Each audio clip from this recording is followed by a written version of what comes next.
নমস্কার, আপনারা দেখছেন নিউজ নাও। এই মুহূর্তে আপনাদের সঙ্গে রয়েছে Pranesh. News now prime news আপনাদের প্রত্যেককে স্বাগত। চোখ রাখছি বিস্তারিত সংবাদের দিকে। প্রবল কাল বৈশাখী ঝড় ও টানা বৃষ্টিতে বিপর্যস্ত ত্রিপুরা। ক্ষতিগ্রস্ত হাজারের বেশি ঘরবাড়ি, বিদ্যুৎ ও যোগাযোগ ব্যবস্থার ব্যাপক ধাক্কা। রংতরাই ভ্যালিতে বজ্রপাতে মৃত্যু হয়েছে একজনের। এই পরিস্থিতিতে ক্ষয়ক্ষতি ও উদ্ধার তৎপরতা পর্যালোচনায় জরুরি উচ্চ পর্যায়ে বৈঠক করলেন মুখ্যমন্ত্রী ডাক্তার মানিক সাহা। প্রবল কালবৈশাখী ঝড় ও ভারী বৃষ্টিতে বিপর্যস্ত ত্রিপুরা। রাজ্য জুড়ে ব্যাপক ক্ষয়ক্ষতির প্রেক্ষিতে জরুরি উচ্চ পর্যায়ে বৈঠক করলেন মুখ্যমন্ত্রী ডাক্তার মানিক সাহা। বুধবার মুখ্যমন্ত্রী সরকারি বাসভবনের টিআইএফটি কনফারেন্স হলে অনুষ্ঠিত হয় বৈঠকটি। বৈঠকে উপস্থিত ছিলেন মুখ্য সচিব, পুলিশ মহানির্দেশক, বিভিন্ন জেলা শাসক এবং একাধিক দপ্তরের সচিবরা। দুর্যোগ পরিস্থিতির সর্বশেষ চিত্র তুলে ধরা হয় মুখ্যমন্ত্রীর সামনে। জেলা প্রশাসনের রিপোর্ট খতিয়ে দেখেন মুখ্যমন্ত্রী ডাক্তার মানিক সাহা। গত কয়েকদিনের ঝড় বৃষ্টিতে লংতরাই ভ্যালিতে একজনের মৃত্যু হয়েছে বলে জানিয়েছে মুখ্যমন্ত্রী ডাক্তার মানিক সাহা। সমস্ত ডিস্ট্রিক্টের কি অবস্থা এবং সেখানের কোন জায়গায় রোড ব্লক আছে, কোথাও ওয়াটার লগিং আছে কি না, কোথাও অঙ্গনবাড়ি সেন্টার, কোথাও স্কুল ইত্যাদি কীরকম ড্যামেজ হয়েছে, এইগুলোর বিষয়ে টোটাল ইলেকট্রিসিটির কী অবস্থা, পাওয়ারের কী অবস্থা, ওয়াটার রিসোর্সের কী অবস্থা এবং বিভিন্ন জায়গায় যে বাঁধগুলো আছে সেই বাঁধগুলোরও অবস্থা এখানে আজকে আলোচনা হয়েছে।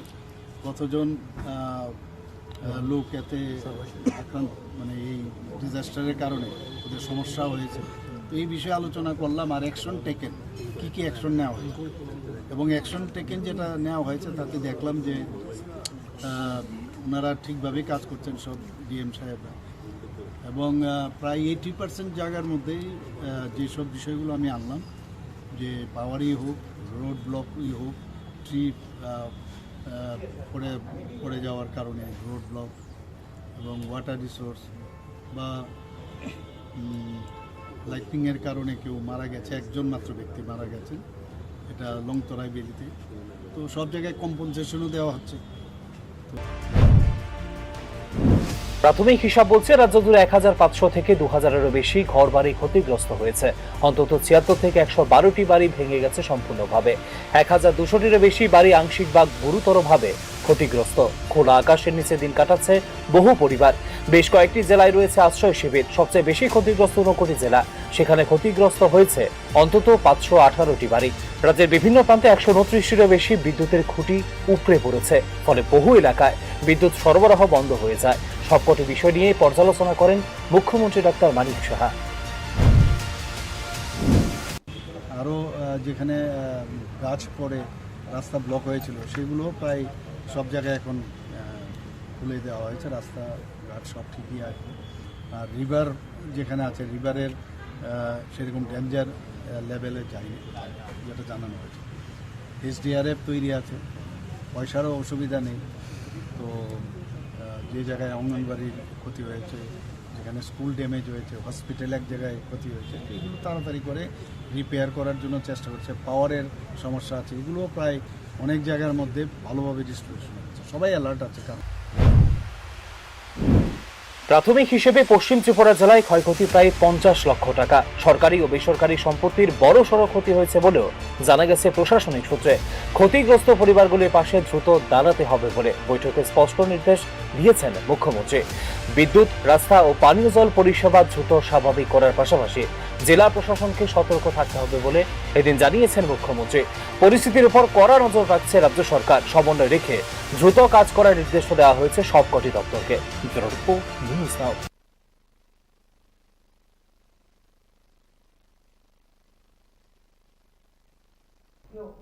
কালবৈশাখীর ভয়াল তাণ্ডবে বিধ্বস্ত ত্রিপুরার বিস্তীর্ণ এলাকা। রাজ্যের বিভিন্ন জেলায় ভেঙে পড়েছে ঘরবাড়ি, বিপর্যস্ত হয়েছে বিদ্যুৎ ব্যবস্থা। ঘর ছেড়ে বহু মানুষ আশ্রয় নিয়েছেন শিবিরে। ঝড় থেমে গেলেও এখনো কাটেনি দুর্ভোগ। প্রবল কালবৈশাখী ঝড়, বজ্রবিদ্যুৎ, দমকা হাওয়া এবং শিলাবৃষ্টিতে রাজ্যের বিভিন্ন অংশে ক্ষয়ক্ষতি ব্যাপক। ঝড়ের তাণ্ডবে ক্ষতিগ্রস্ত হয়েছে পশ্চিম ত্রিপুরা, সিপাহীজলা, খোয়াই, ঊনকোটি, গোমতী ও ধলাই জেলার একাধিক এলাকা। কোথাও গাছ উপড়ে রাস্তা বন্ধ হয়েছে, কোথাও বিদ্যুতের খুঁটি ভেঙে পড়েছে, আবার বহু এলাকায় উড়ে গেছে কাঁচা ও আধা পাকা বাড়ির চাল। সবচেয়ে বেশি বিপাকে পড়েছেন নিম্ন আয়ের পরিবারগুলো, যাদের ঘরবাড়ি সম্পূর্ণ বা আংশিক ক্ষতিগ্রস্ত হয়েছে। তারা বাধ্য হয়ে স্কুল ভবন, কমিউনিটি হল, পঞ্চায়েত ভবন ও অস্থায়ী আশ্রয় শিবিরে ঠাঁই নিয়েছেন নিরাপদ আশ্রয়ের খোঁজে। আহারে কিছু খেলাম নাকি জানি এই আমার কম্বল টম্বল লইয়া স্কুলের জন্য শিবির করতেছে বাচ্চা পোলাপান সব কি তো কইলাম কয়টার থেকে আসেন এই স্কুলে? খাইছেন না কিছু আপনারা? কো কিছু খাওয়ার নাই? না না সকাল থেকে কি এখানেই? হ ওই মোমবাতি ও লই আনছে বাড়িঘর কি সব শিলাবৃষ্টি নষ্ট হয়েছে? কি করবেন প্রশাসনের উদ্দেশ্যে? আপনাদের সকলের তরফ থেকে কি বার্তা থাকবে? যেন এরকম কর কেউ বাড়ি ঘর এরকম দিয়ে গেছে, কেউ রাবার বাগান দিয়ে গেছে এরকম কিনা সব মানে তো তছনছ করে দিয়েছে না? তোস নষ্ট। তো আপনারা খাইছেন নি আজকে? না না আমি এই পর্যন্ত খাইছি না। সিপাহীজলা জেলা জম্পুইজলা ব্লকের চিকনছড়া চণ্ডী ঠাকুরপাড়া এলাকায় ঝড়ের তাণ্ডবে ক্ষতিগ্রস্ত হয়েছে প্রায় 150 জনজাতি পরিবারের বাড়িঘর। ঘরে জল ঢুকে পড়ায় এবং টিনের চাল উড়ে যাওয়ায় বরজলা এসবি স্কুলে আশ্রয় নিতে বাধ্য হন বাসিন্দারা। আমরা এই গ্রামের যে প্রচণ্ডভাবে বৃষ্টি, এই বাতাস কত কিছু হয়ে গেছে, সব ঘর বাড়ি সব ভাঙচুর হয়ে গেছে। আমরা এখন কি করতাম, কি করব না করবো, আমরা তো কোনো উপায় নাই। আপনারা এখন কোথায় আশ্রয় নিছেন? আমরা ওই তো আমরা ঘর বাড়ি সব ভাঙে গেছে, কি করতাম? আমরা এখন বরজলা এসবি স্কুলে আমরা এই আবুত সবাই উপস্থিত আছে। কয়টার থেকে আমরা আজকে সকাল 9টা থেকে হয়রানি, এই হয়রানি চলতে চলতে এই অত্যধিক হয়রানি চলতে আছে। আমরা প্রশাসন থেকে এখনো অবধি না না এখানে আইছে নাকি? কিছু উপায় হইছে না। কতজন আছেন আপনারা? আমরা প্রায় ঘর বাড়ি ভাঙচুর হয়েছে প্রায় 100-150টা পরিবার হইব। এদিকে ক্ষয়ক্ষতির হিসেব শুরু হয়েছে প্রশাসনের পক্ষ থেকে। তবে অনেক শিবিরে প্রয়োজন রয়েছে খাবার, বিশুদ্ধ জল, ত্রিপল, ঔষধ এবং শিশু খাদ্যের। আবহাওয়া দপ্তর আগামী কয়েকদিন আরও বৃষ্টি ও বজ্র ঝড়ের আশঙ্কা জানানোয় বাড়ছে উদ্বেগ। যেসব পরিবার ইতিমধ্যেই ঘরহারা, এখন প্রশাসনের দ্রুত সাহায্যের অপেক্ষায় দিন গুনছেন তারা। কালবৈশাখীর এই আঘাতে শুধু ঘরবাড়ি নয়, বিপর্যস্ত হয়ে পড়েছে হাজারো মানুষের স্বাভাবিক জীবনও। ফিউরো রিপোর্ট, নিউজ নাও। প্রবল ঝড় বৃষ্টি ও টানা বর্ষণে বিপর্যস্ত সিপাহীজলা জেলা। জেলার সার্বিক পরিস্থিতি নিয়ে বিস্তারিত তথ্য তুলে ধরলেন জেলা শাসক ডক্টর সিদ্ধার্থ শিব জেসওয়াল। দুর্যোগের জেরে বহু এলাকায় জনজীবন ব্যাহত হয়েছে। প্রশাসন পরিস্থিতির উপর কড়া নজর রাখছে বলে জানিয়েছে জেলা শাসক। ক্ষতিগ্রস্ত মানুষের নিরাপদ আশ্রয় নিয়ে বিশ্রামগঞ্জ ও বরজলায় 2টি আশ্রয় শিবির খোলা হয়েছে। প্রয়োজন অনুযায়ী আরও শিবির খোলার প্রস্তুতিও রাখা হয়েছে। স্থানীয় প্রশাসন ও বিপর্যয় মোকাবেলা দল মাঠে নেমে কাজ করছে। অন্যদিকে টানা বৃষ্টিতে জেলার বিভিন্ন এলাকায় কৃষিক্ষেত্রে বড় সড় ক্ষতির আশঙ্কা তৈরি হয়েছে বলে জানিয়েছেন জেলা শাসক। বিদ্যুৎ পরিষেবাতেও নেমে এসেছে ধস। একাধিক এলাকায় বিদ্যুৎ সংযোগ বিচ্ছিন্ন হয়েছে।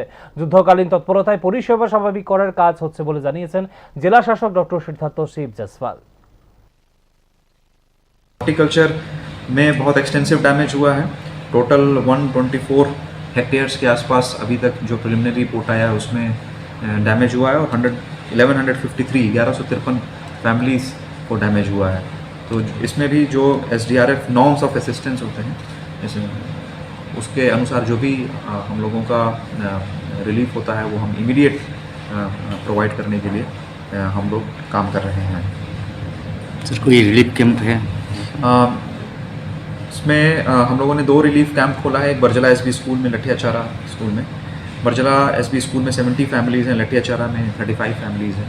इसके अलावा विश्रामगंज PHC की छत को भी मैसिव डैमेज हुआ है ट्री अप्रूट होने के कारण, और वहाँ पे जितने भी पेशेंट्स थे उनको हम लोगों ने सेफली ट्रांसफ़र कर दिया है विशालगढ़ सब डिविजनल हॉस्पिटल में। वहाँ पे OPD की सुविधाएं चल रही हैं और जो IPD की सुविधाएं हैं उनको हम लोगों ने विशालगढ़ SDH में कर दिया।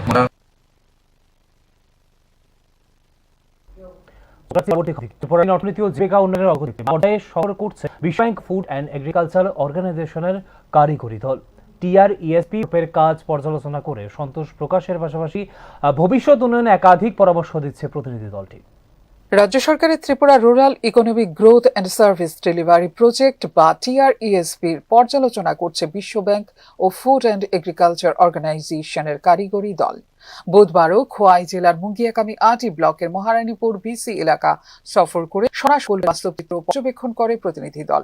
বিশ্ব ব্যাংক ও FAOর প্রতিনিধিদের মধ্যে রয়েছেন মিস্টার এরিক জিবালোস সুরকো, মিস্টার কমলেশ প্রসাদ, মিস আলেসান্দ্রা বোরেলো এবং মিস্টার সৌভিক মিত্র। কাজের অগ্রগতি যাচাই করাই হলো এই সফরের মূল উদ্দেশ্য। প্রডিউসার গ্রুপের সদস্যদের সঙ্গে সরাসরি মতবিনিময় এক্ষেত্রে বিশেষ জরুরি, কারণ গ্রামীণ অর্থনীতির মূল শক্তি এখন সংগঠিত উৎপাদক গোষ্ঠী, কৃষি, পশুপালন, ক্ষুদ্র উদ্যোগ এবং বাজার সংযোগ সব ক্ষেত্রেই বা এই শিগুর ভূমিকা। প্রকল্পে বাস্তব সাফল্য ও সীমাবদ্ধতা বোঝা সহজ হয় তাদের অভিজ্ঞতার সঙ্গে। প্রতিনিধি দল থাকা বিশেষজ্ঞদের উপস্থিতি দেখাচ্ছে প্রকল্পটি কেবল আর্থিক সহায়তা নির্ভর নয়, সমৃদ্ধ করা হচ্ছে প্রযুক্তিগত পরামর্শ ও নীতিগত দিক থেকেও। উন্নয়ন প্রকল্পে এই ধরনের টেকনিক্যাল সাপোর্ট বড় ভূমিকা রাখে দীর্ঘমেয়াদে। এক্ষেত্রে বিশ্ব ব্যাংকের পক্ষ থেকে সন্তোষ প্রকাশ একটি বড় বার্তা। এর অর্থ সঠিক পথে এগোচ্ছে প্রকল্পের বর্তমান বাস্তবায়ন কাঠামো। এতে আরও বিনিয়োগ, সহযোগিতা বা সম্প্রসারণের সম্ভাবনাও বাড়তে পারে ভবিষ্যতে। গ্রামীণ সম্প্রসারণে সক্রিয় অংশগ্রহণ আরও গুরুত্বপূর্ণ, কারণ সরকারি প্রকল্প তখনই সফল হয় যখন তার সরাসরি যুক্ত হন উপভোক্তারা। ত্রিপুরার প্রত্যন্ত এলাকায় মানুষের অংশগ্রহণ বাড়া উন্নয়নের ইতিবাচক লক্ষণ। তবে কিছু গঠনমূলক পরামর্শও দিয়েছে প্রতিনিধি দলটি। বিশেষ করে নাম এসেছে টেকসই উন্নয়ন, বাজার সংযোগ বৃদ্ধি এবং কার্যকারিতা উন্নত করা, অর্থাৎ উৎপাদন বাড়ালেই হবে না, সেই পণ্য পৌঁছানো, ন্যায্য দাম নিশ্চিত করা এবং দীর্ঘমেয়াদী আয় সৃষ্টি করাও জরুরি। এই পরিচালনায় আরো শক্তিশালী করার রূপরেখা তৈরি করল ত্রিপুরা মডেলকে। এখন দেখার বিষয় প্রাপ্ত পরামর্শ কত দ্রুত বাস্তবায়িত হয় এবং TRESP প্রকল্প কতটা পরিবর্তন আনতে পারে। ফিউরো রিপোর্ট, নিউজ নাও। বছরের পর বছর আইন শৃঙ্খলা রক্ষায় দায়িত্ব পালন করেছেন তারা, কিন্তু অবসরের পর আজ চরম আর্থিক অনিশ্চয়তায় দিন কাটছে রাজ্যের সহস্রাধিক প্রাক্তন হোমগার্ড কর্মীর। সামান্য পেনশনে সংসার চালাতে হিমশিম খাওয়া এই কর্মীরাই এবার ন্যায্য প্রাপ্যের দাবিতে কড়া নাড়লেন প্রশাসনের। রাজ্যে অবসরপ্রাপ্ত হোমগার্ডদের আর্থিক দুর্দশা নিয়ে বুধবার ফের সরব হলেন শতাধিক প্রাক্তন কর্মী। এদিন একজোট হয়ে রাজ্য পুলিশ মহানির্দেশকের কাছে স্মারকলিপি জমা দিয়ে পেনশন বৃদ্ধির জোর দাবি জানান তারা। বর্তমানে রাজ্যের 1300 জনেরও বেশি অবসরপ্রাপ্ত হোমগার্ড পেনশন পান মাসে মাত্র 2500 টাকা। এই টাকায় বর্তমান বাজার দরে সংসার চালানো অসম্ভব বলে অভিযোগ তাদের। আমাদের দাবি, কারণ আমরা এত বছর কাজ করার পরে যখন বাড়ি যারা, এখন আমরা আমাদের খাওয়ার জোগাড় করেই কষ্ট। সেই হিসাবে আমরা এই 2500 টাকা পাই, 2500 টাকা করে কিছুই হয় না। এই ব্যাপারে আমরা দাবি নিয়ে আসছিলাম যে আমাদের প্রথম দাবি হলো আমাদের 10,000 টাকা করা হোক পেনশনটা, আর ফ্যামিলি পেনশনটা করা হোক, আর টাইম টু টাইম যাতে দিয়ে পেনশনটা বাড়ে সেইগুলো সব। এই তিনটে দাবি নিয়ে আমরা আজকে কি বলেছে। নিত্য প্রয়োজনীয় জিনিসের দাম লাগাম ছাড়া চিকিৎসা, ওষুধ, খাবার ও বাড়ি ভাড়ার খরচ মেটাতে চরম সংকটে পড়তে হচ্ছে প্রবীণ কর্মীদের।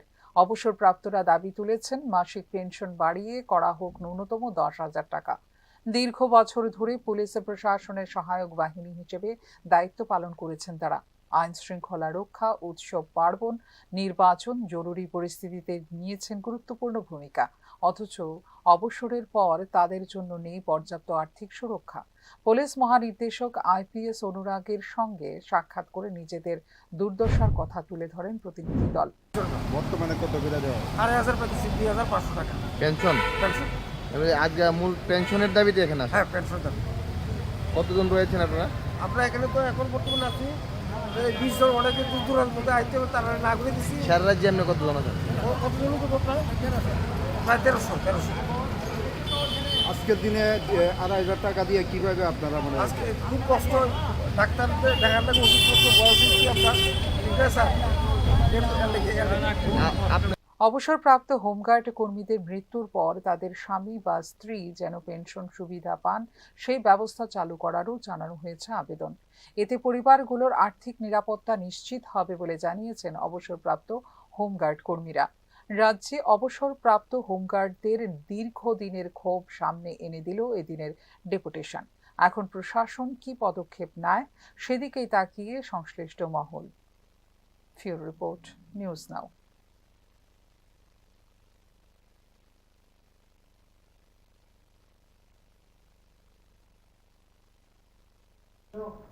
এখনকার মতো সংবাদ এখানেই শেষ করছি। পরবর্তী খবরাখবর এবং আপডেটস দেখার জন্য অবশ্যই চোখ রাখুন শুধুমাত্র নিউজ নয়ের পর্দায়। নমস্কার, শুভরাত্রি।